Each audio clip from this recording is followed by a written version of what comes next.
Hi everybody, and welcome to our live crochet event. I'm Brenda KB Anderson. Today I am going to be showing you guys how to make this adorable little cardinal ornament. It's just a cute little bird amigurumi, and it's a lot easier than you might think. It's pretty simple. It does involve a little bit of sewing at the end, but I'm going to be walking you guys through all the steps so that you guys can make one too. All right, so this is a live event, of course, so I love it when you guys are active in the chat. I love it when you guys, pop in and say hello, or if you have any questions, by all means, put those in the chat so I can get them answered for you during this live event. Also, make sure that you download the pattern. It's just Cardinal Ornament pattern. It's free for everybody, and the link is in the description for that. So you can go ahead and download that and follow along.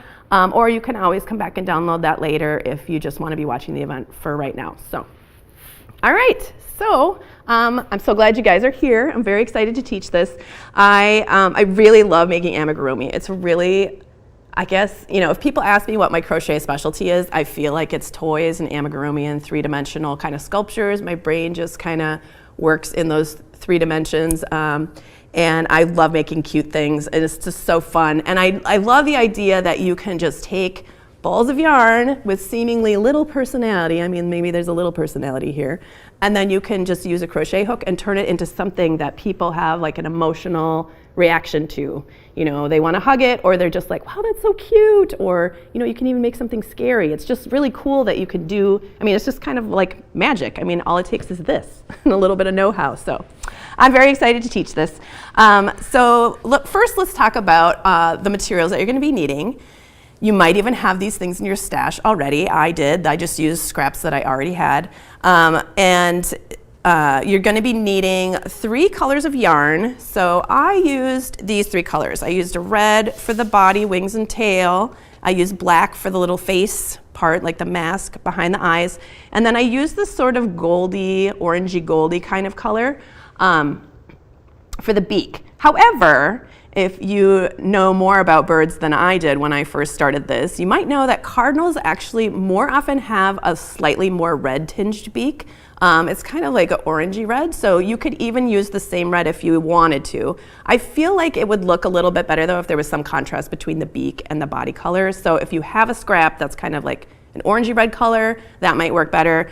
I felt like once I made this, I had based this design actually on some photos of cardinals that I looked up on the internet, and those cardinals actually did have a more goldy orangey beak, so maybe some cardinals do, but I think it's more common for them to have a little bit more of a red tinge to them. So don't be limited by the color that I chose for the beak. Do your own research and choose your own color for the beak. But I did on purpose choose a yarn for the beak that is a little bit smoother. This is a cotton yarn. I think it actually might be cotton and linen. But try to find something that isn't too fuzzy for the beak if you have that. If you don't, just use what you have. It's really a tiny little piece and it's not a big deal.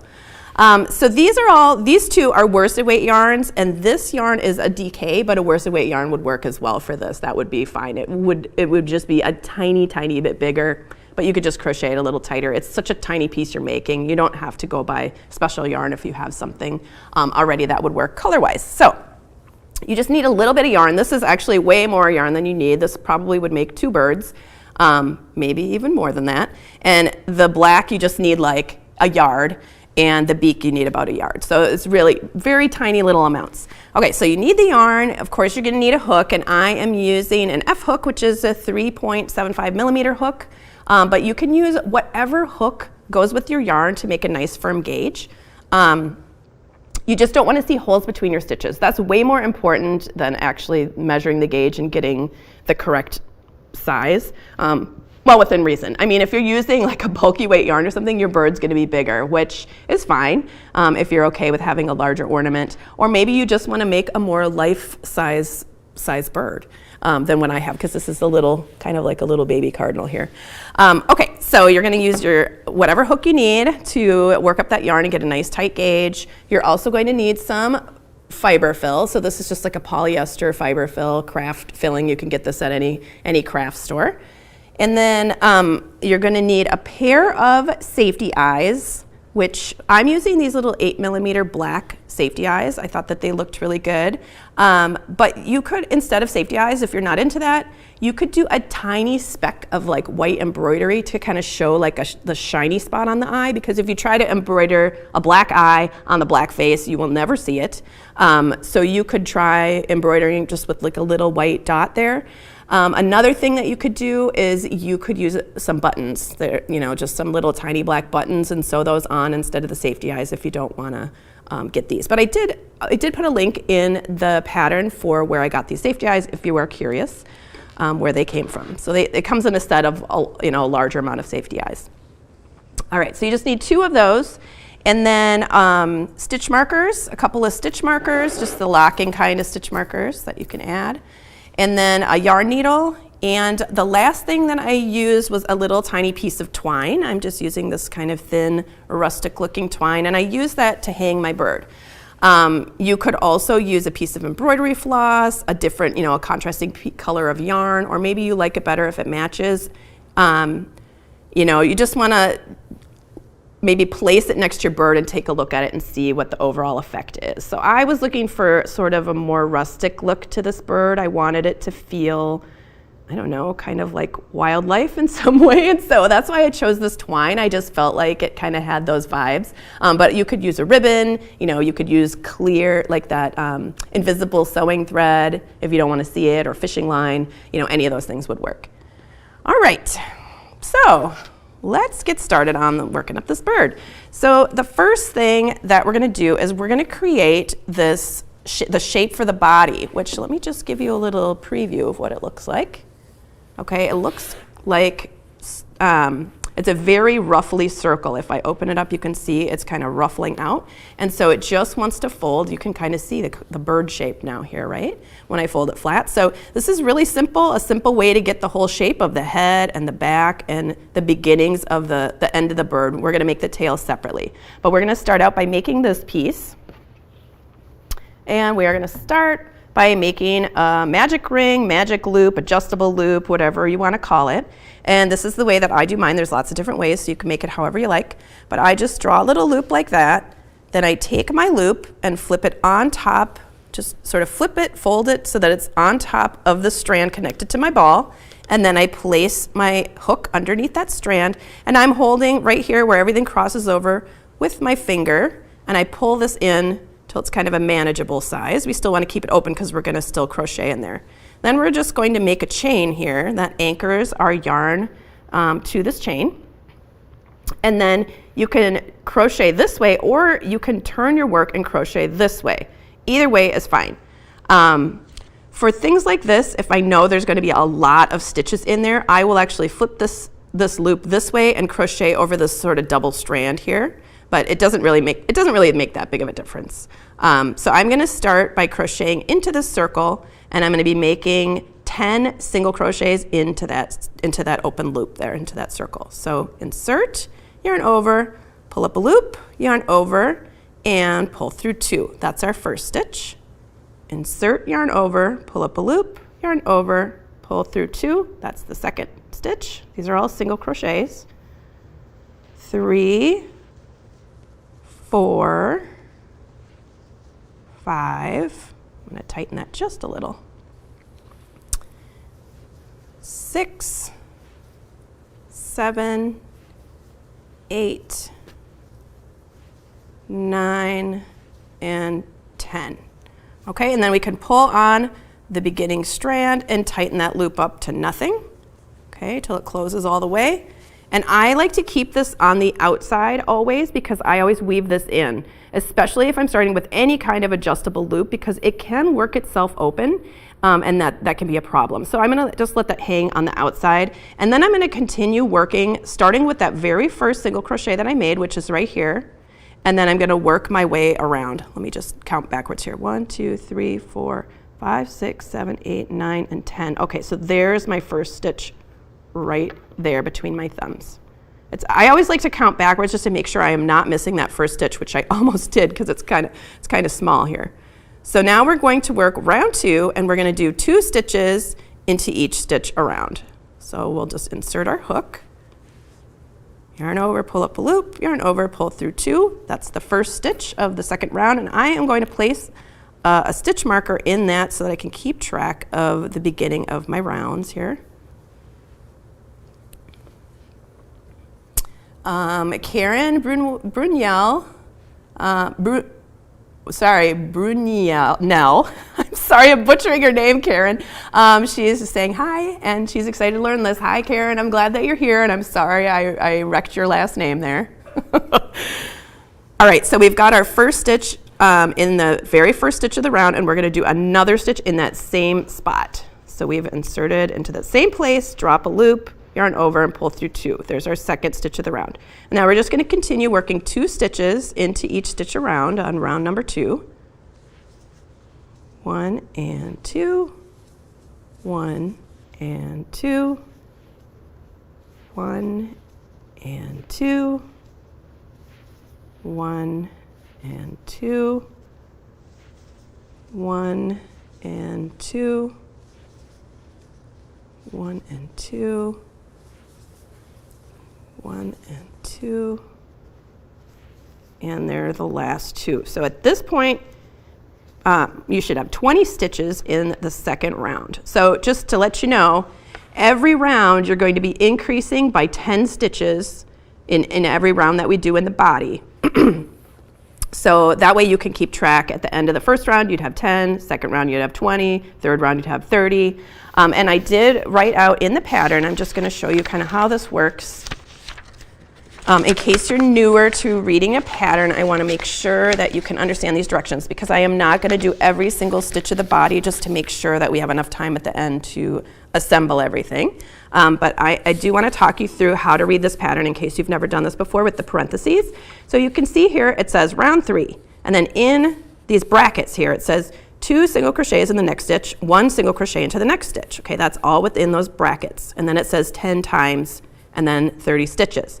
So what this means is everything in the brackets, you repeat that section 10 times, or sorry, you work that section a total of 10 times. Okay, so we're going to do this, go through this section 10 times, and then at the end of that you should have 30 stitches. Okay, so we're going to do that here in round 3. So we'll do 2 single crochets in the next stitch, 1 single crochet into the following stitch, and then we repeat that. So here's our first 2, 1 and 2. I'm going to place my stitch marker back in that first stitch that I made of the round, and then the next stitch we just place 1 single crochet there. Okay, now we're going to do another repeat. So 2, 1 and 2, and then the next stitch gets 1, next stitch gets 2, 1 and 2, next stitch gets 1,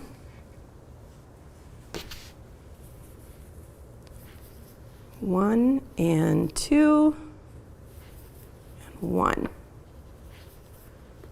1 and 2, and then 1. Okay, and we just keep repeating this, and you will notice, especially if you've done this kind of thing before and you're used to making a flat circle, you're going to notice it's not going to want to lay flat anymore. It's going to start ruffling, and that's a good sign. That's what it's supposed to do in order to make that shape.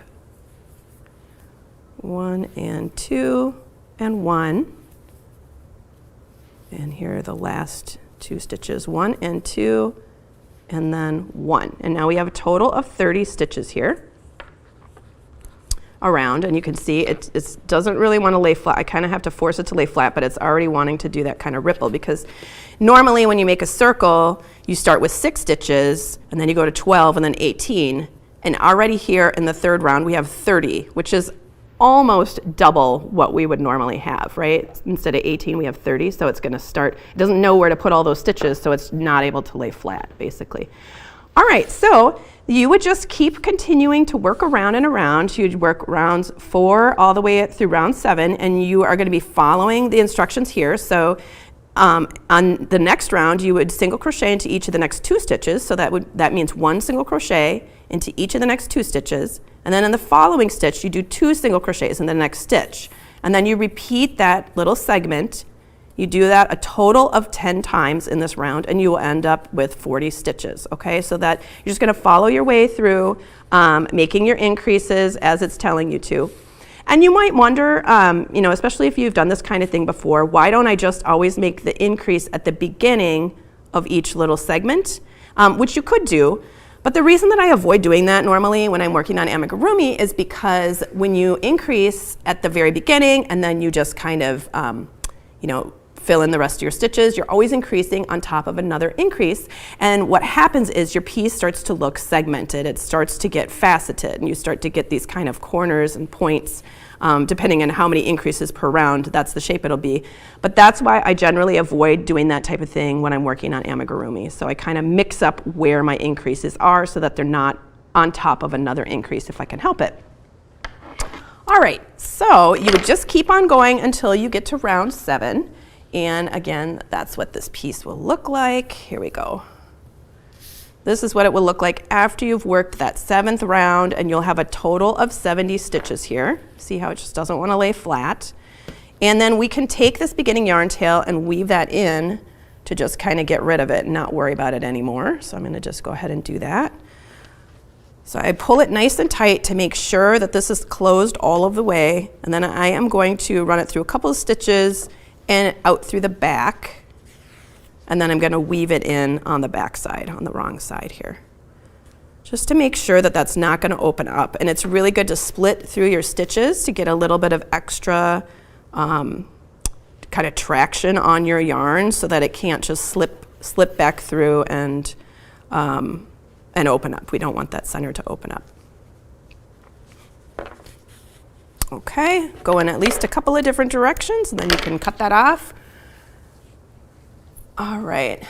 Oh, Karen's giving me a pronunciation. So it's Brunel. Thank you. Got it. I'm so fast. Okay, let me know if I'm going too quick. All right, Karen, if there is anything I need to go back and do, maybe I can slow down a little bit if you feel like this is too much. All right. Okay, so here we have ended, and then we're just going to do a slip stitch in the next stitch to fasten off. I mean, honestly, you could just pull that loop through. It won't really matter because we're going to be doing a seam. So you'll cut your yarn, leave yourself a pretty long yarn tail. This is probably a little too long. Maybe like 20 inches at the most is probably what you would need. And then we're just going to yarn over, pull our loop through, and pull through the loop on our hook to fasten off. We're going to pull that all the way through. And then we are finished with that one, with this piece, except that we need to mark 2 places. And this will help you when we're seaming it up later. Okay, so we're gonna, let's see, we're marking, I think, place marker in the 30th stitch and the 41st stitch of the last round. Okay, so this was the very first stitch of the round. That's the one I slip stitched into. So we're gonna count to 30. So 1, 2, 3, 4, 5, 6, 7, 8, 9, 10, 11, 12, 13, 14, 15, 16, 17, 18, 19, 20, 21, 22, 23, 24, 25, 26, 27, 28, 29, and 30. There's 30. So we're going to place a stitch marker there. And then we're going to place one in the 41st stitch. Okay, so that was 30, 31, 32, 33, 34, 35, 36, 37, 38, 39, 40, 41, right here. All right. So now those 2 stitch markers are placed, and then we're going to fold the body in half. So you can kind of match up those stitch markers, and you will find that your ending yarn tail should be right at the fold. Okay, so when we fold that right at the tip there, and we are going to stitch up just a little bit of the head of the bird, because we need to do that in order to put the face. Let's see, do I call it a face? Yes, the face onto the bird. This needs to be stitched up before we do that. And the reason we need to do that before we get everything all finished up is because we need to set the safety eyes through the face and through the bird before we are finished with the bird, because we got to put those backings on to the safety eyes. So if you are substituting with embroidery or you're substituting with buttons, you don't need to do this little part where you stitch it just a little bit. You can just, make the whole bird, add the stuffing in there, sew the face mask on, and then do the eyes later. This is the reason we're doing this sort of weird construction here and stopping and starting is because of the safety eyes. All right, so here's our yarn tail, our ending yarn tail, and we are just going to whip stitch these stitches together for about 1.5 inches. Okay, so 1.5 inches measured from here down. So just make sure you're going through, we're just doing a whip stitch, but just make sure you're going through stitch by stitch. You know, here's the next stitch, and there's the next stitch from the other side.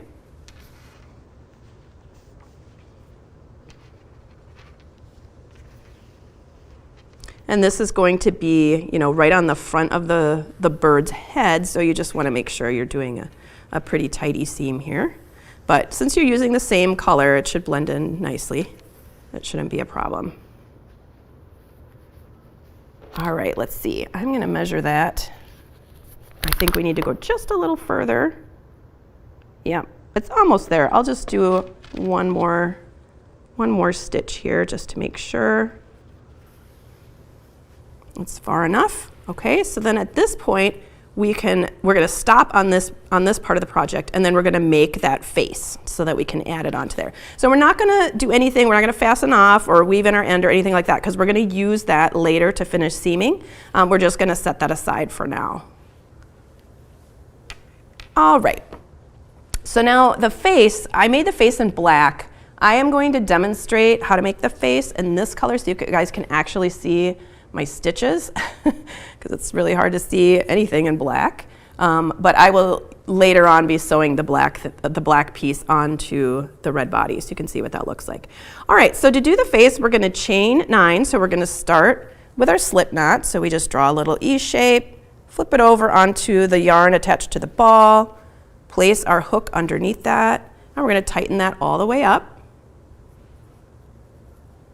Okay, and then we're going to chain 9. So 1, 2, 3, 4, 5, 6, 7, 8, 9. That 9th stitch is not going to, that 9th chain, sorry, we're not going to work into that one. That's just kind of like a turning chain there. So when we begin, we're going to start working into the 2nd chain, but we're going to work into the bottom of the chain. So this is what most people call the top of the chain. There's a bunch of little V's all stacked up when you look at them.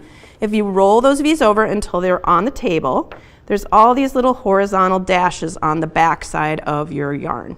So you can go ahead and skip the first horizontal dash and work underneath the 2nd horizontal dash. And we're going to do a single crochet there. So yarn over, pull up a loop, yarn over, and pull through 2. There's your first stitch.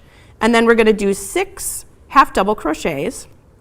So we're going to yarn over, insert, yarn over, pull up a loop, yarn over, pull through 3. That's just a slightly taller stitch.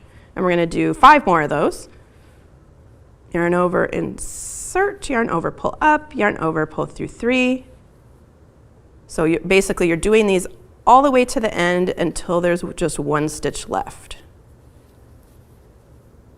So I've got 2 more left here, 1 and 2. And then a single crochet right there in that very last stitch, the very last chain, okay?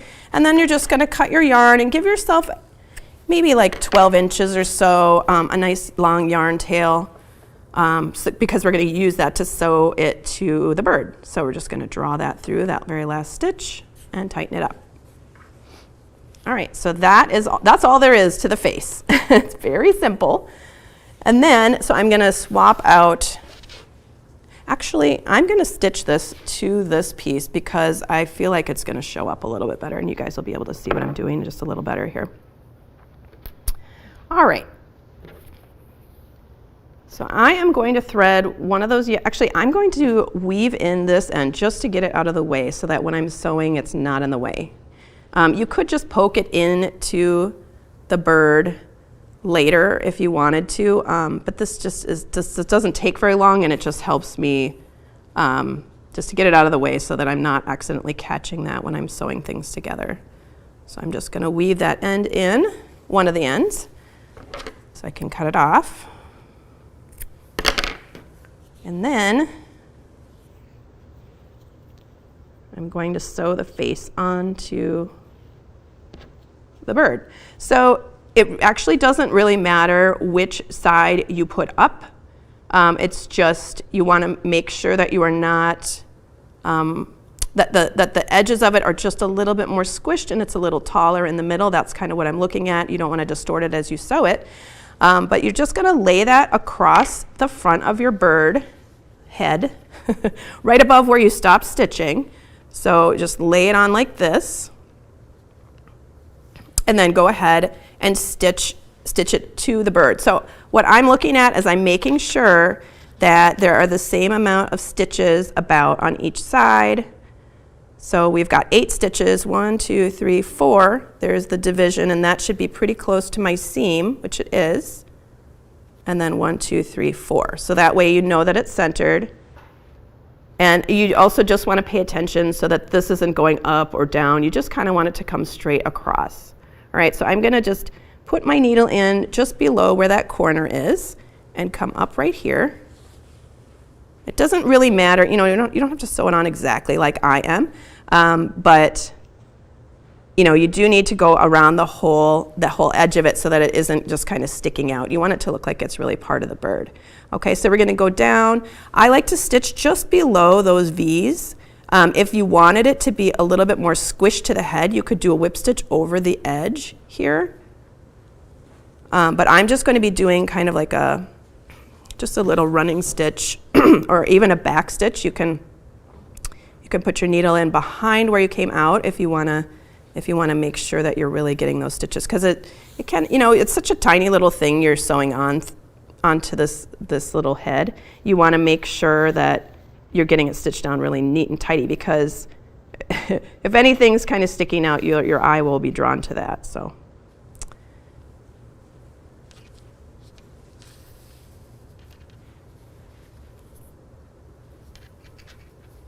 Okay, now we're just going to go across the bottom edge here,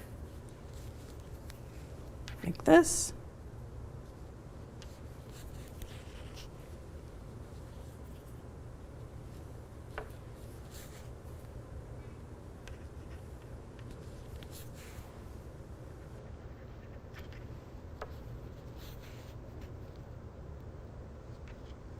Just like that. And then you can go ahead and I'm just going to kind of weave in my ends into the face, but you could send it all the way through onto the wrong side of the bird itself as well if you wanted to. But this seems good enough for me. I'm just weaving it inside of those stitches for the face, and then you can fasten it off. Okay, so that's what it'll look like. Of course, it'll be black. And then you can go ahead and put the eyes in. So you can just place the eyes. You're going to be pushing it through 2 layers of fabric here. And I put them pretty close to the edge there of that black color. It's kind of hard to see, I know, because it's black on black here, but hopefully you can see with the shine of the plastic. That's what they look like. It's pretty close to the edge of the eye. So you'll just poke it right through. And then place the back on the inside. So I'm going to switch over to this other bird here now that you know how that gets seamed on, and I'm going to put the black eyes into this bird so I can finish up the one that has the face that looks like the right color to me. So this is exactly the same. We left it off in the same place. I'm just going to be pushing this safety eye through close to the edge. Through to the inside there. And your backings may look different than mine. Sometimes they look very flat on the back, or sometimes there's sort of this bell shape. So you just kind of have to look at how they're shaped. And you know, it's just these particular eyes don't come with instructions, so I wasn't sure whether to put them on this way or this way. And then when I did like a search on the internet to see how people were doing them, and they were doing them both ways. So I tested it out to see which way worked best, and honestly, both ways seemed to be fine. So I'm going to place them on, I'm going to place them on this way because I felt like for this project, because I'm going through that thickness, it helped me get it on okay, as opposed to in this direction. But you will just go with whatever your safety eyes are, if there's instructions, or if there's a flat back like this, that goes towards the back of the eye. So I think I may be putting these on upside down, but they stayed really well this way, so I wasn't worried about it. All right, so I'm going to place the other eye here on the other end. that little face. I'm just kind of trying to dig it through both layers here.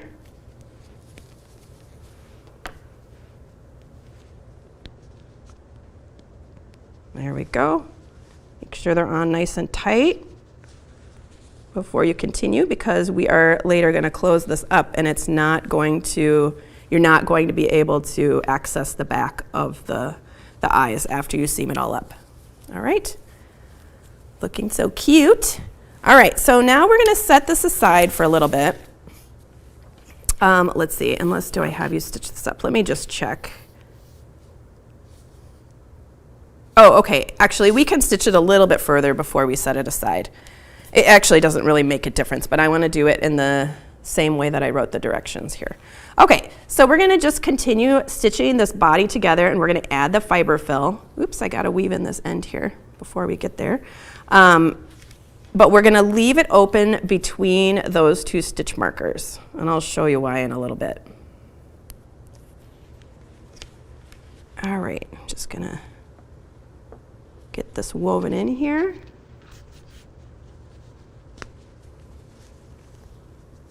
Oh, and Karen is asking if that's a yarn bowl on the desk. Yes, this is a yarn bowl that my friend Mary Lydia made for me.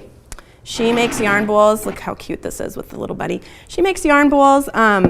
She's a ceramic artist, and she makes yarn bowls and puts pictures of her bunnies on them. Very cute. And it's nice because it's nice and heavy. Like, that's one thing that I like yarn bowls that are big, and I actually have one that's larger than this for other things, but I really like my yarn bowls to have a lot of weight to them, because that way when you're pulling on your yarn bowl is not going to tip over. And even though this has like a smaller base, it feels nice and heavy at the bottom. So it's a good one. Okay, so now we are just going to continue seaming across, and we're going to stop where these two markers are. So we're going to just do the same seam that we were doing before, which is that whip stitch going through both edges. And I place my finger between the two edges because it really helps me see where my needle is going and making sure I get it in the right spot between here and then going through that stitch. It's just easier for me to see with my finger in between. And you don't really need to stuff it until you get a little closer to the end.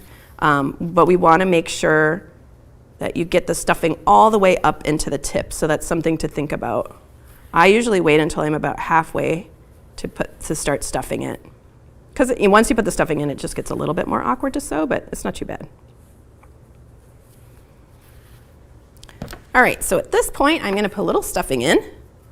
And just make sure that you're really getting stuffing all the way up into the tip. So use kind of a small amount at first, and make sure that you're pushing it all the way up into the tip where that fold is, the top of your little cardinal head.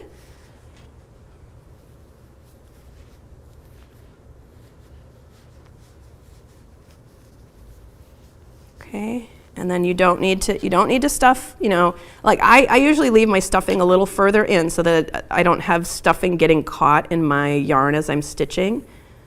But you don't want to get too far before you have to stuff it, because then it gets a little bit more awkward. So.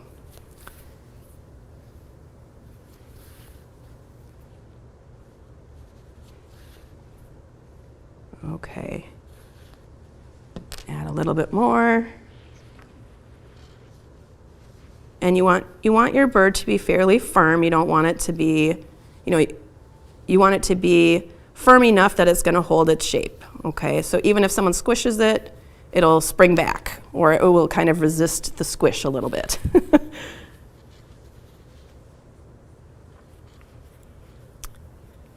Okay.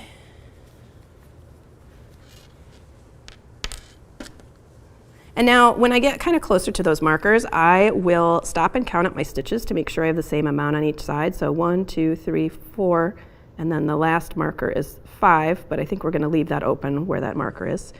1, 2, 3, 4, and then 5 would be the next marker. So we have the same amount of stitches on both sides. If you did not, like say for example, if you had extra stitches on this side, what that means is when you're going through, you can go through one of these stitches twice as you're going through each of these once, and then it'll even out. So it's always best to check that when you're a little ways away from the edge. You don't want to check it on the, when you have like only a couple stitches left, because then it's really hard to make that look nice and even. So we're just going to finish up here. And we will just leave our yarn tail just hanging out. Just in case we need it later. We might not need it because I think we'll have a yarn tail from the bird's tail that we're sewing on here, but just in case we need it, we're just gonna leave it there. See, isn't it looking cute already? All right, so next thing we're gonna do is the tail. We are gonna start with a chain of 8 stitches. So again, we make ourselves a slip knot, however you like to do that. And we're going to chain 8. 1, 2, 3, 4, 5, 6, 7, and 8. We're going to start with the second chain from the hook and work into the bottom of the chain. Once again, we did this before when we made the face. So we're going to roll it over till we see those horizontal dashes. We're going to skip that first chain. We're going to begin with the second chain, and we're going to do a half double crochet into the next 4 stitches. So 1, 2, just a reminder on the half double crochet, it's a yarn over, insert, yarn over, pull up, yarn over, pull through 3. That's our half double crochet. We've got 3 of them now, and here's our 4th. And then we're going to single crochet into each of the next 3 stitches. 1, 2, 3. When we get to the end, we're going to just chain 1 and turn. And on the next row, we're going to single crochet into the back loop of each of the next 3 stitches. So the back loop, what that means is instead of inserting your hook underneath both loops, how you normally do, so underneath that V, normally you would put your hook right here. But we're going to skip that front loop, which is right here, and we're going to work underneath the back loop there. So just into the back loop. And this gives it kind of a ridged appearance so that it looks a little bit more like feathers. All right, so we're not working into our turning chain. We're going to start with that this is actually the first stitch. We're skipping the turning chain. We're going to start with that first stitch, and we're going to work a single crochet into the first 3 stitches. So 1, 2, and 3. And then we're going to do 4 half double crochets, still working into that back loop. So 1, 2, 3, and 4. Now we're going to chain 1 and turn our work just like we're turning a page in a book, just like that, so we can work back across. And we're going to do this pretty much the same thing we've been doing. On this end is always going to be the half double crochet stitches, and there's always 4 of those. And then on this end, there's always going to be 3 single crochets. Okay, so in this way, we're making like a trapezoid kind of piece. It's going to flare out more at this end and be a little narrower at this end. Okay, so let's do those 4 half double crochets. 1, 2, 3, and 4. And then we're going to do 3 single crochets. 1, 2, and 3. Then we're going to chain 1, turn our work, and repeat. So 3 single crochets here. 1, 2, 3, because this is the narrow end. And you'll start to see after you work a couple rows, you'll just be able to look at it and tell which end is your single crochet end and which end is your half double crochet end. You can just kind of read your stitches and know which one you're supposed to be doing. So there's our half double crochet, chain 1, turn, again, same thing, working in that back loop. And so we're just going to continue repeating these 2 rows until we have 12 stitches. 12 rows. All right, let me just finish this one row here, and then I'll show you what that looks like when we get a little further.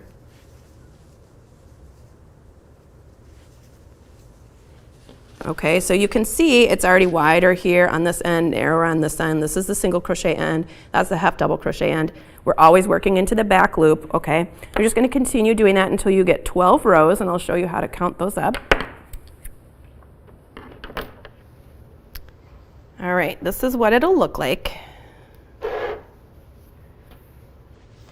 So to count your rows, every time you can kind of see these little grooves. So this is 1 row, 2 rows, 3, whoops, sorry, 1, 2, 3, 4, 5, 6, 7, 8, 9, 10, 11, and 12. Okay, so it might be easier to think about this as counting by 2s every time you see, this is like a really distinct line here.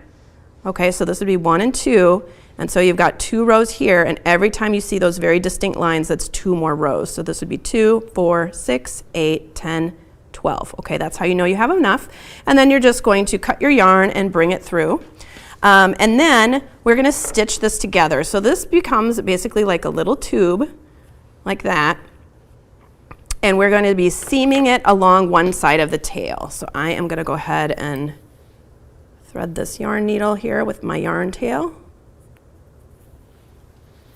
And we're going to seam these two edges together. And I'm just going to do a whip stitch between the 2 edges, nothing fancy here. And this will just remain on the side of the tail. We'll just kind of fold the tail flat. It looks like I've got a question here. Oh, Salida Richmond is asking, how long does it take to start to finish approximately? Oh, this is a really quick project actually. For me, it takes me probably about maybe an hour and a half or so to finish up a bird. But you know, if you're making your first one, it might take a little longer. It just is a little bit, you know, it just depends on how long it takes you to get things pinned in place and you know, everything kind of situated. Because most of it, the crocheting seems to be very quick. All right, so I am going to, because I ended up over here, I also want to sew the bottom of my tail closed. I'm going to just slide my needle through those stitches that I just made. So that way I can stitch across the bottom of the tail as well. So I'm just keeping that seam on the side, squishing it flat, and then I'm going to do just a whip stitch along this edge just to make it nice and flat. And make sure when you're doing this that you are seaming the half double crochet end. Okay, see how it how it flares out? You should be seaming the wider end here, not the narrow end. That end is going to get stitched to the back of the bird.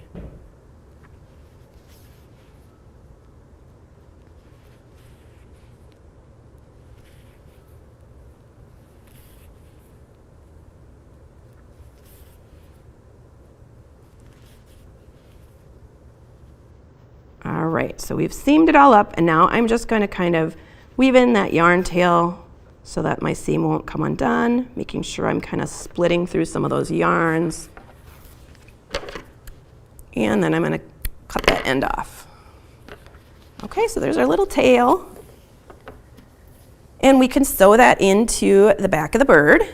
So if you want to, or you know, if you feel like your stitches need to be blocked, this would be a good time to block it. You can wet block it, or you can steam block it. So wet blocking, that would mean that you just get it wet, squeeze the water out, kind of pat it flat, let it dry. If you're steam blocking it, then you just get out your iron, put it at a high heat setting with lots of water, lots of steam, and hold it above your work to kind of make sure that you're not touching your work at all. You're just letting the steam warm up your piece.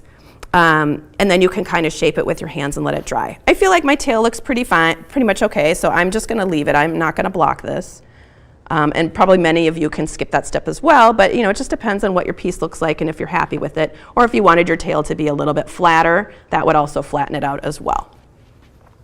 All right, so we are going to remove those 2 stitch markers in the back of our bird there.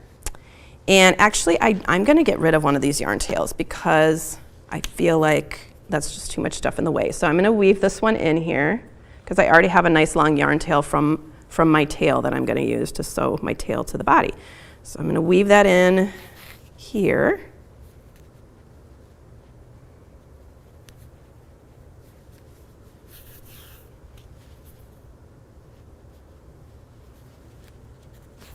Just like that. Cut that off my yarn tail. And now I am going to use this yarn tail to sew my tail into the end of the bird.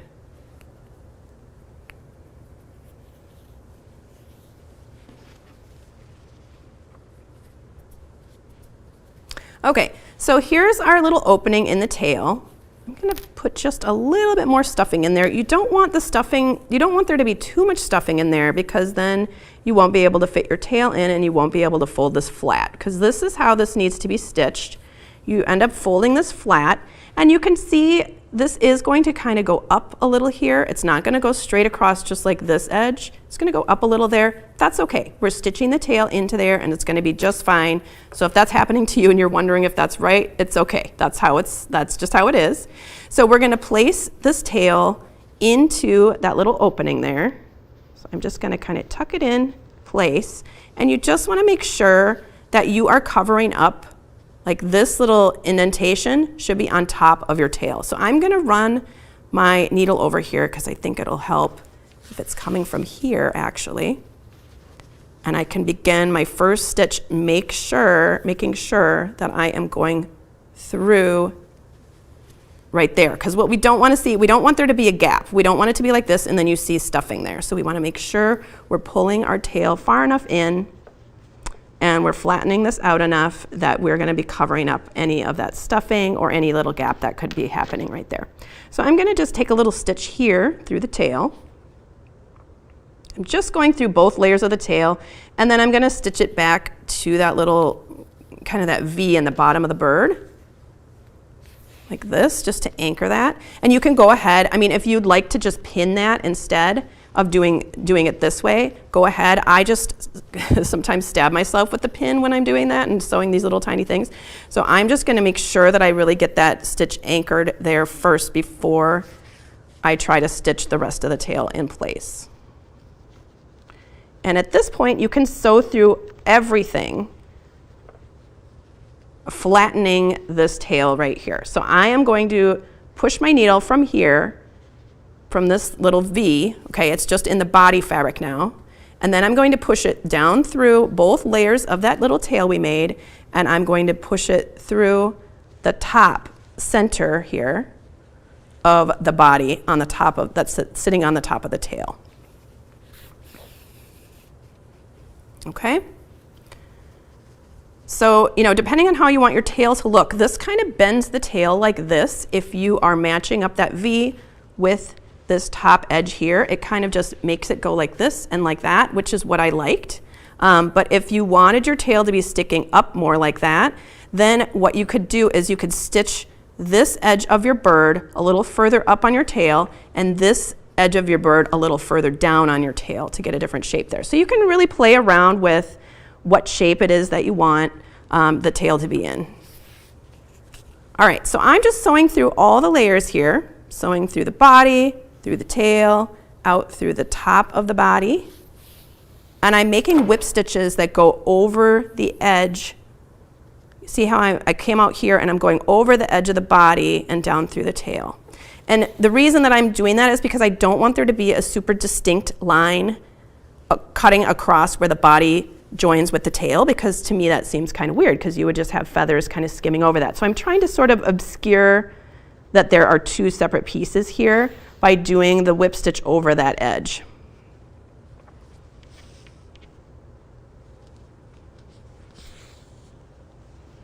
Okay, and that's what it's looking like so far, and now I need to make sure that I go back and stitch across the other edge there. Or the other side of the tail, sorry. I only did half of it. And Salita's saying, thanks, perfect project to make during a movie or a ball game. Yes, exactly. It's just a quick little thing and it's fun, and you know, it makes a nice gift, or like a gift topper, like if you want to wrap a gift for the holidays and add your bird to it, that would be really cute.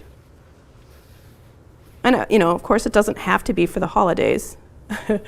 But I know a lot of us associate cardinals with that, you know, winter time, and sometimes with the winter holidays as well. So, all right, so here we have it stitched all the way through. I stitched across those edges. Now I am going to weave in my ends.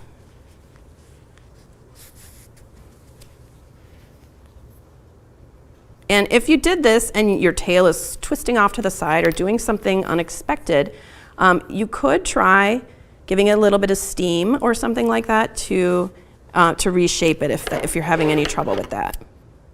It shouldn't, but you know, sometimes when we sew things, especially if for somebody who's a little less experienced at sewing your pieces together, things can get a little wonky sometimes. I know people have trouble with the sewing part of making amigurumi sometimes. All right, so the next part we're going to do is the wings.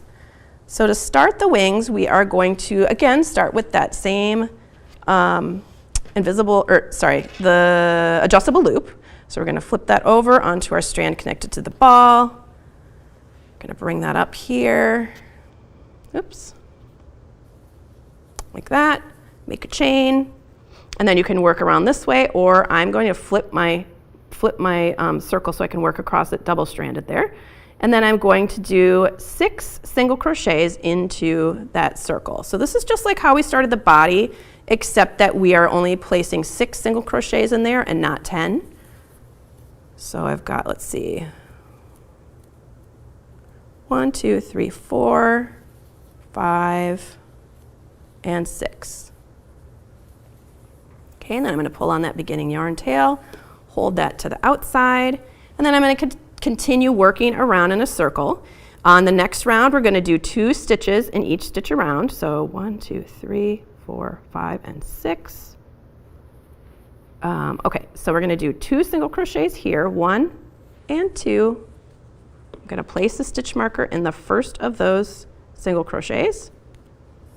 And then we're going to do 2 single crochets into each of the next 5 stitches. So 1, 2, 3, 4, and 5. So now we have a total of 12 single crochets. I'm just going to remove that for a minute. And on the next round, we're just going to work 1 single crochet into each stitch around. So there's our first stitch, marking that again.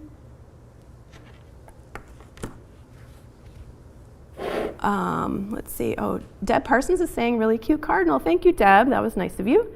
And Sarah is wondering, why do you block crochet? Never heard of it before. Okay, so blocking happens in knitting and crocheting and pretty much lots of yarn crafts.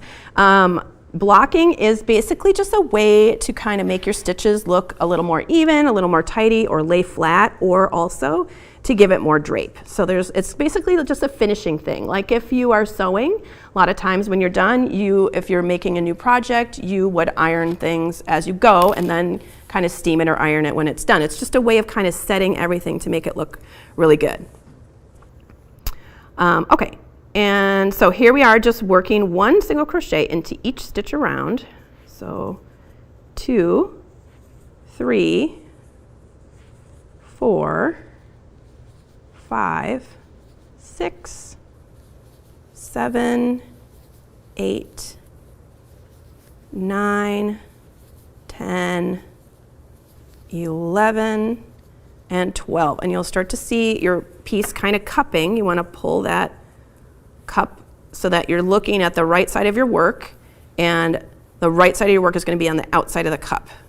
All right, so now for the next few rounds, we're going to be doing a decrease stitch at the very beginning, and then we're going to be working the rest of those stitches. So we are stacking our decreases on top of each other intentionally. So here is that's the first stitch of the round, so we're going to combine those 2 stitches together by doing a decrease. I like to do what I call, well, it's an invisible decrease. It's maybe a little bit different than some other people's invisible decreases, because I will insert my hook underneath the front loop of the next stitch, and then I insert my hook under both loops of the following stitch. A lot of times the standard invisible decrease, you just go underneath the front loop of each of the next 2 stitches, and then you single crochet them together. I like to add that back loop of that second stitch because it's not hard to do, and I just feel like it's a little more solid, and for something like amigurumi, you're less likely to see stuffing through there. So I yarn over, pull up my loop, and now I have, whoops, I didn't pull it all the way through. Here, let me show you that one more time. Okay, so I'm inserting through that front loop of the next stitch underneath both loops of the following stitch. Yarn over and pull up my loop, pulling it through both loops of that second stitch and pulling it through the front loop of that first stitch we inserted. Now we have 2 loops on our hook. Then we're going to yarn over and pull through 2 just to finish up a regular single crochet. Okay, we'll be doing that a few more times, so if that was confusing, I'll be doing it again. So I'm going to replace my stitch marker in that very first stitch of the round, and then I'm going to work a single crochet into all the rest of the stitches of that round. So back to the blocking thing, we don't often block amigurumi usually, so I don't know if you're more of an amigurumi maker, but maybe that might be a little bit less known to amigurumi makers, but blocking is very helpful, especially for garments, hats, things that you wear, things that you want to have drape, or if your stitches are not very even, you can fix things with blocking. All right, so we've made it all the way around. I pulled my hook, or pulled my stitch marker out, and now I'm going to do another one of those invisible decreases. So I'm going to insert my hook underneath the front loop of the first stitch and insert from front to back underneath both loops of that second stitch, yarn over. I'm going to pull through all 3 of those loops, so the 2 loops of the second stitch and the front loop of that first stitch. Now we have 2 loops on our hook. We yarn over and complete our single crochet, just like that. And put the stitch marker back in, and then we're going to single crochet all the way around until we get to that stitch marker again.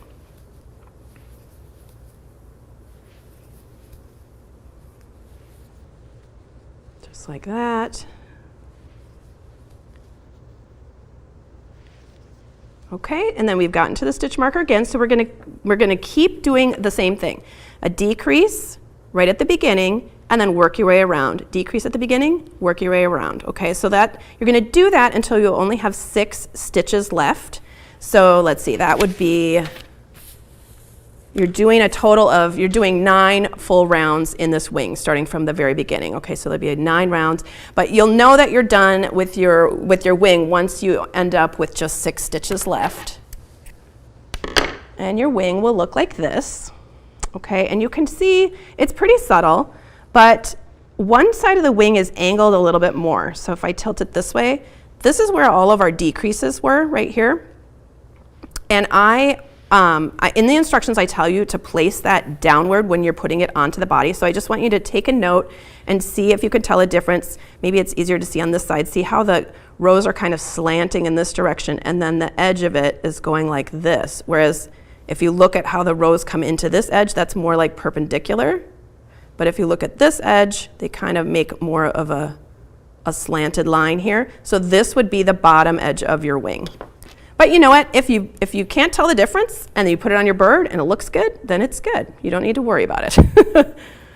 All right, so after you've fastened off, after you've done your last round there, then you're going to thread your yarn tail on your needle, and then you're going to just put your needle through all those front loops that you had left over, okay? So I'm just weaving it through those front loops, going all the way around, like that.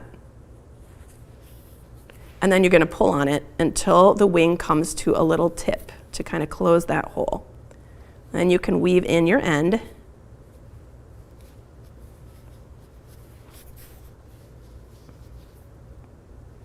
And make sure that it's, you're splitting through some of those yarns so that the tip of the wing is not going to come undone.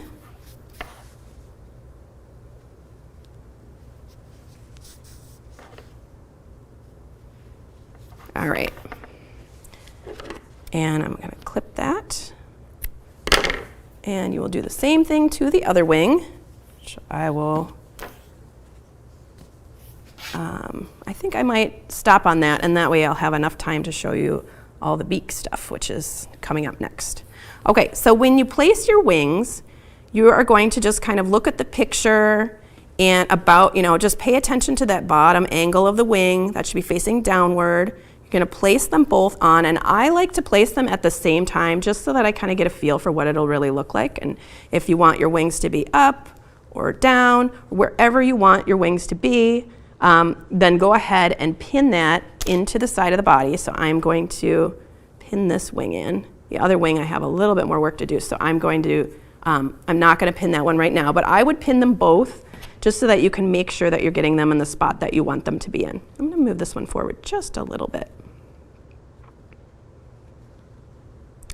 And then to sew them together, you'll take your yarn tail, and then you're going to go into your wing. I have my needle is inside my wing, and then it's going to come out on the back side of my wing here and take a little, kind of like a little bite or a little, stitch or two out of the body like that.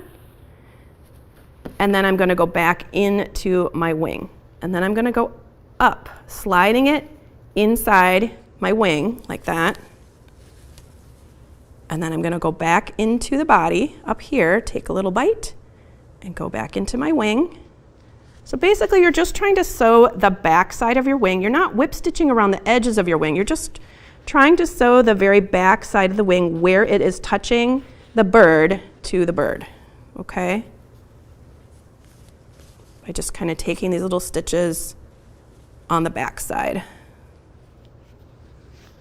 going in and out through the bird and in through the body. In through the wing and through the body. Okay, and then when you feel like that is attached how you want it to be, I'll do one more stitch here.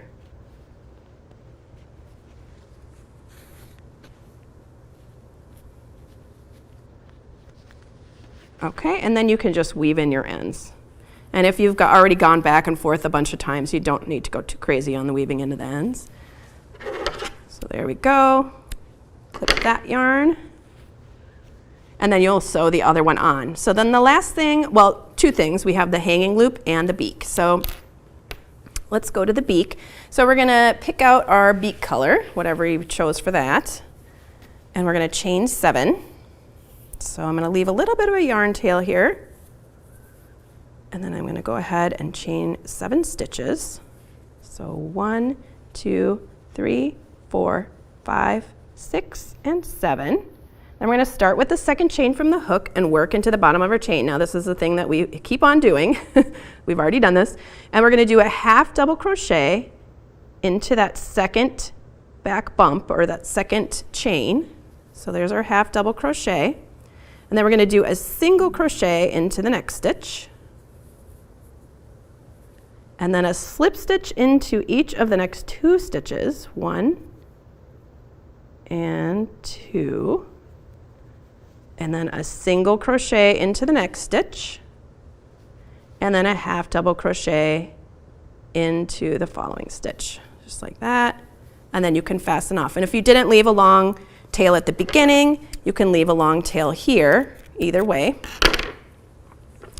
Just going to fasten off, and you might be thinking, wow, that doesn't look like a beak at all.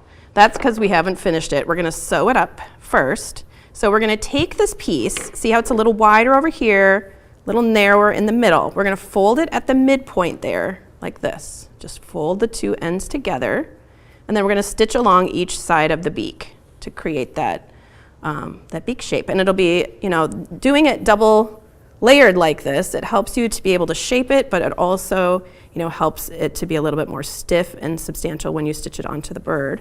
So I'm just doing a whip stitch right along that edge there. Just like that. And then I'm going to slide my needle through to the other side.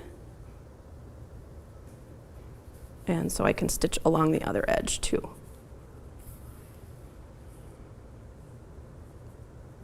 Just stitching through, I'm putting my needle underneath both loops along the edge of that beak there.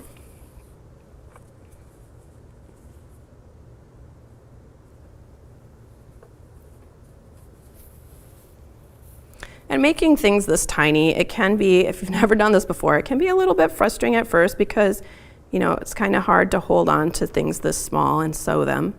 But it does get easier with practice. It's one of those things where, you You just have to be patient. Don't think that you're going to sew just because the beak is tiny doesn't mean it's going to take 2 seconds to make. You might take you a little bit more time just to get this stitched here. All right, so now we have this little thick kind of triangular piece, and I put the 2 seams of the beak on the sides of the face. So if you're looking at the bird in this way, I put 1 seam over here and 1 seam over here. And so I just stitched it onto this black section of the face here, kind of between the eyes. Just stitch in. And again, you can go ahead and pin this in place if that's helpful. Sometimes I find though that just getting 1 stitch to try and anchor the little tiny thing that I'm sewing, sometimes that is actually more helpful to me than getting a pin in there, because the pin always ends up snagging my yarn and then it just becomes a problem. But you know yourself, and you can decide, you know, what works for you, what works best for you.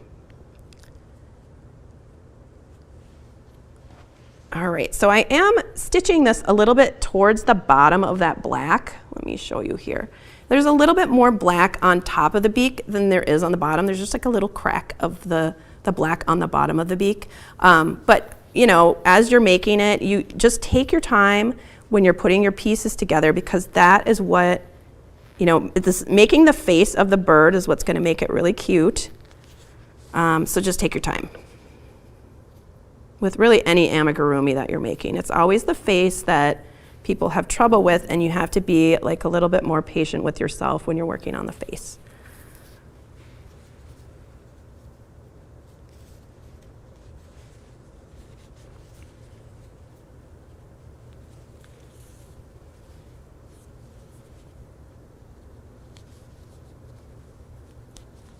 All right, looks like I accidentally grabbed a little piece of that yarn and I didn't mean to, but that's okay. I'm just gonna push the beak down just a little bit and cover that up. And then I'll show you how to do this, the hanging string, in just a moment here.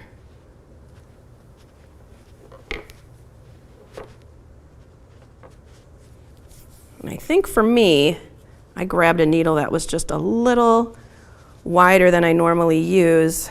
And I would recommend is trying to stick with a needle that's just big enough for your yarn to fit through. Because when you're doing amigurumi, it really does help to have a sharper needle or a narrower needle, because you're not going to be distorting your stitches as you're pushing your needle through. There we go. That looks a little cuter there. And then you can go ahead and weave. You can, in order to weave in your tails, you can just poke them all the way through. I'm poking it all the way through the beak into the bird itself here.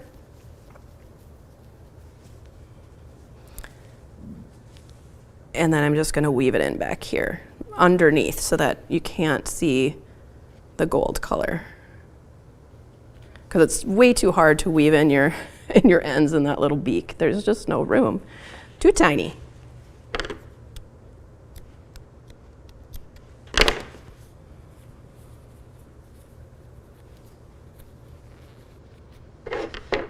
Poke that little end in. There we go.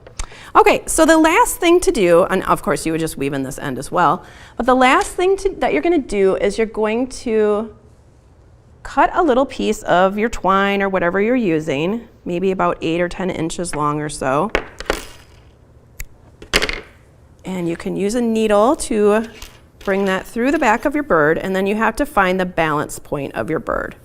So for me, it was right behind. You can see where all that very first round came in. When I found the balance point, it was just behind that. But this will kind of depend on exactly where your wings are, how much you stuffed it. You know, it'll depend on a lot of things, but that would be the first place I would try. So take a little stitch there and bring one end through. And this might balance a little differently because I only have one wing on. But actually it looks pretty good. So if I did this and the head was dipping downward like that, that would mean I would need to move my balance point closer to the head. If I strung this through and then the tail was dipping downward, that would mean that I needed to put my balance point a little closer to the tail to kind of bring it upright a little bit. But really you don't need to move it very much, I don't think, in order to make it balance. So at this point, Once you find your balance point, you can just tie this in a knot.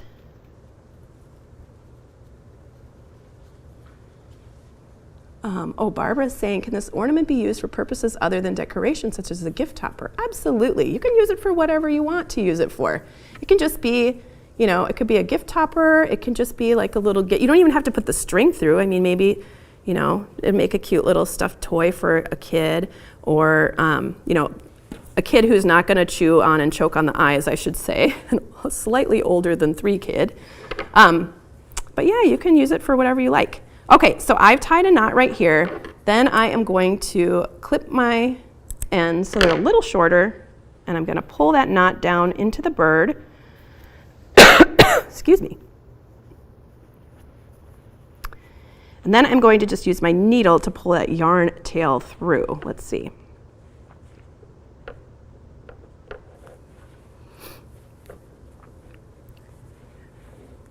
Whoops. There we go. Ta-da! Now you can't see it. And the bird is done, except it needs one more wing, I guess, but excuse me. Pretty close. All right. Well, thank you everybody so much for being here. I really appreciate your comments, and it is always so much fun to teach these cute little toys, and I will see you at my next live. Thank you very much. Bye.